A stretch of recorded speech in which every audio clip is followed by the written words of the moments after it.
guy wants to name his cock Macho. That's all right by me. Cry Macho. So this is based off existing material to the best of my knowledge. Get the light better on me.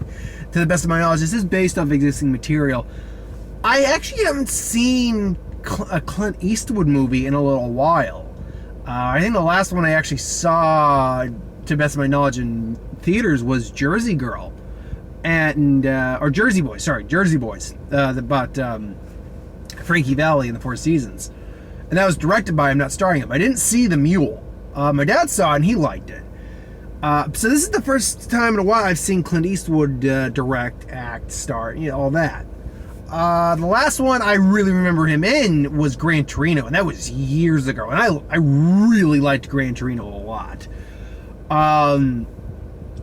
This one, so the best I can say is Cry Macho is about a former rodeo, cowboy, basically. A cowboy in the late 70s to early 80s. I believe this actually takes place, we see, it starts at 79 and then it cuts to a year later, so we're basically in 1980. And basically he is past his prime at this point. He's had issues. He's been fired from jobs.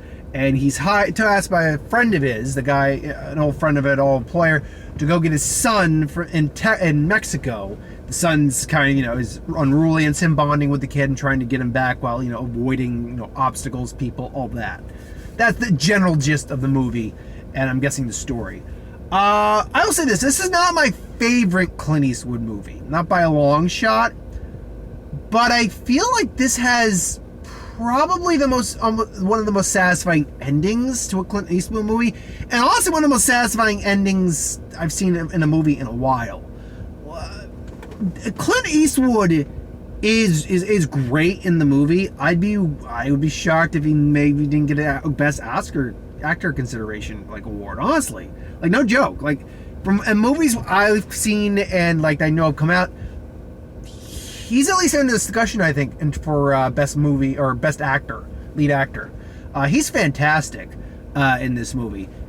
And I think one of the things I like about the movie very much is Clint Eastwood's in his early 90s now.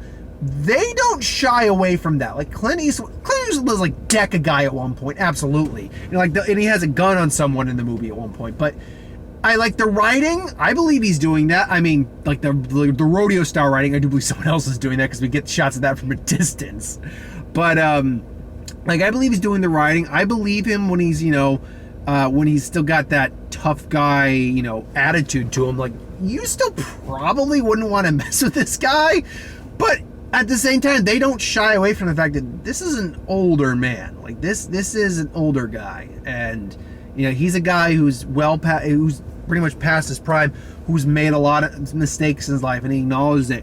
He has a fantastic scene and around the middle of the movie where Raphael, that's the name of the kid. Raphael is asking him. They're seeking refuge in a church. For the night to avoid the rain, and Raphael starts asking him questions about his life and about who he was, that he had family, and you can hear it's the way it's shot, the way Clint Eastwood is describing the events of his life to a certain degree. He doesn't go in depth, but he kind of gives him the rundown. Way he's you can hear it in his voice. That is just a beautiful scene, a gorgeous, heartbreaking scene. And a lot of the movie is like that. I will say this. For me, the movie starts out okay. The first half of the movie is perfectly serviceable as a movie. It's shot beautifully. This movie is beautifully shot. It is dirty, but in a beautiful way. Kind of like the old Star Wars, the original Star Wars film was. It's a beautiful kind of grimy. Because it's in Mexico, which is basically mostly desert. And it's all desert where we are here. So there's got to be a certain earthy, lived-in tone to the movie because of that. It is kind of a period Western in a way. It's a modern Western because it is technically in modern, not our modern day, but you know what I mean. 1980s would have been considered modern day in this general context. But it's a period Western, basically.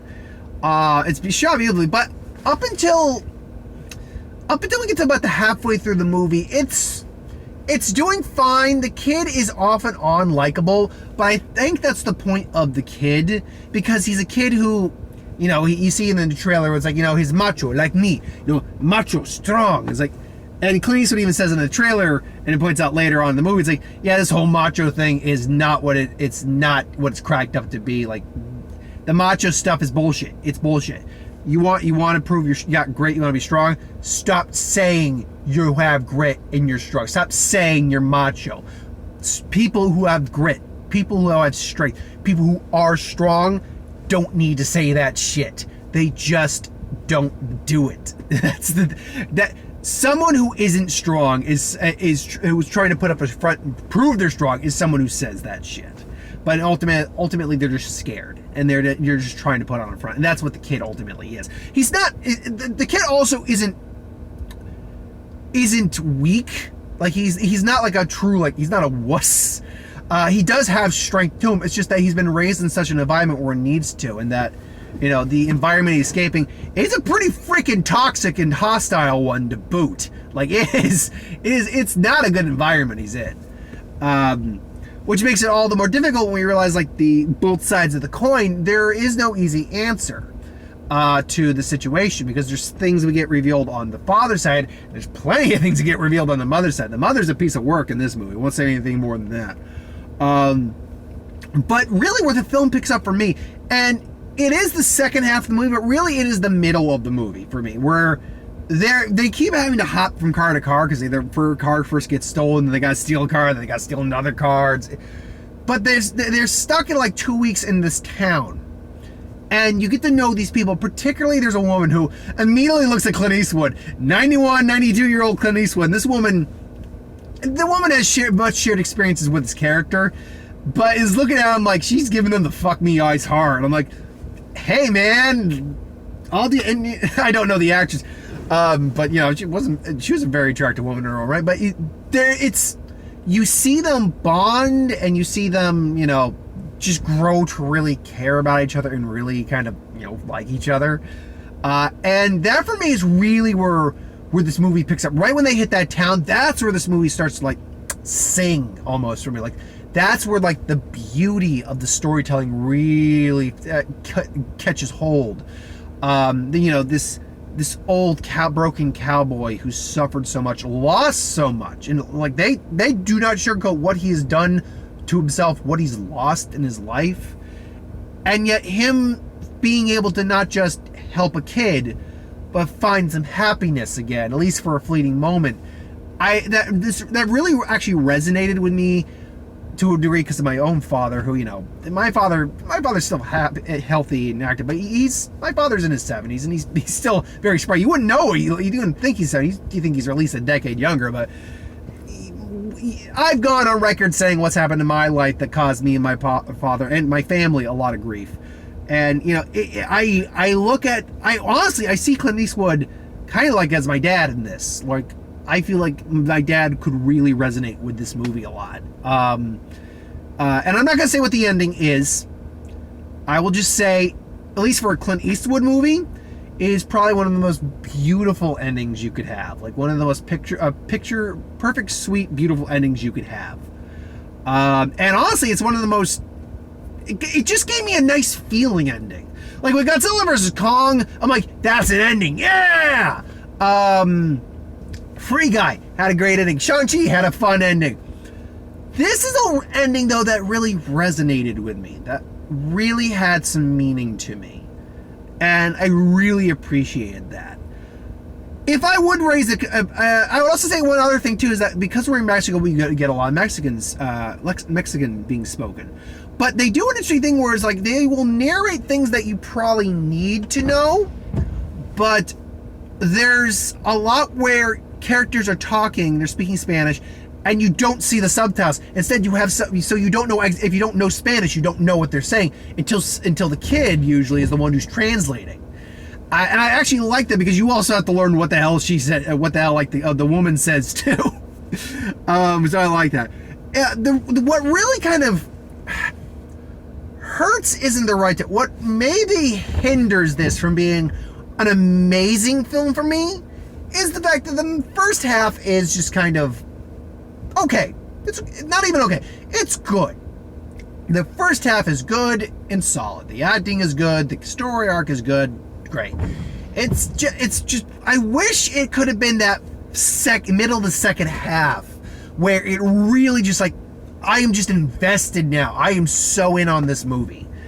But for what it is, you average out good with a fantastic, in my opinion, and you get a really good movie. I think this is a really good movie. It's really Clint Eastwood playing to his strengths. You know, the old Western star as he was.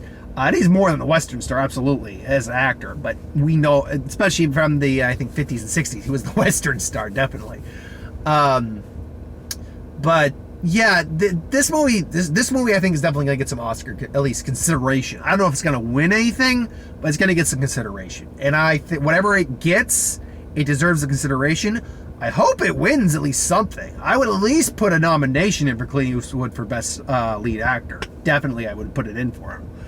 But yeah, I recommend, if you are interested in this movie, highly recommend it. It's a really good film. It's a really good film.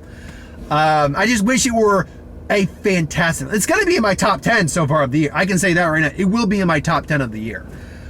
Unless, 10 other movies come out within the span of now and the end of the year, which trump this completely, which is entirely possible given the lineup we have for October alone. So, I mean, Dune very well could, for everything I'm hearing, it could, be in there as well. I doubt Venom vs. Carnage will be in there, but you never know. Bond, maybe. Halloween Kills, unlikely. Antlers, I'd like to hope so. But anyway, I digress. What did you think if you have seen the movie just like me? Did you love it? Did you hate it? Did you just think it was okay? But if you haven't seen it, by all means, go watch it. I think it's actually a very beautiful piece of filmmaking. But thanks for watching. Hope you enjoyed. Like, comment, share, and subscribe. As always, who wants to review something, put in the comments below. Let us know. We'll do a review of it at some point. Hit that bell if you want to be notified. I got What If tomorrow, which will be, I think we're on part, are we on part 4, 5, or 6? I'll double check my book. We're on part whatever it is of Goku is adopted by Roshi. And then Sunday will be Pokemon team video in the box office. I will be pre-recording a couple videos for Monday because the week of What If starts this month, or this Monday. So I actually want to pre-record at least the first of Monday's videos. That way when I get to Monday, I can actually do a big mass pre-record of a lot of stuff and be like, yeah, okay, I got that out of the way. Anyway, I digress. Thanks for watching. Hope you enjoyed, and I'll see you folks for the next one, which next week will be Dear Evan Hansen. I'm ambivalent about that. I'm indifferent. I don't think it looks bad. I don't think it looks good. I just think it's like, okay, this is a thing. Here's hoping it's good. Anyway, thanks for watching. Hope you enjoyed, and I'll see you folks next time.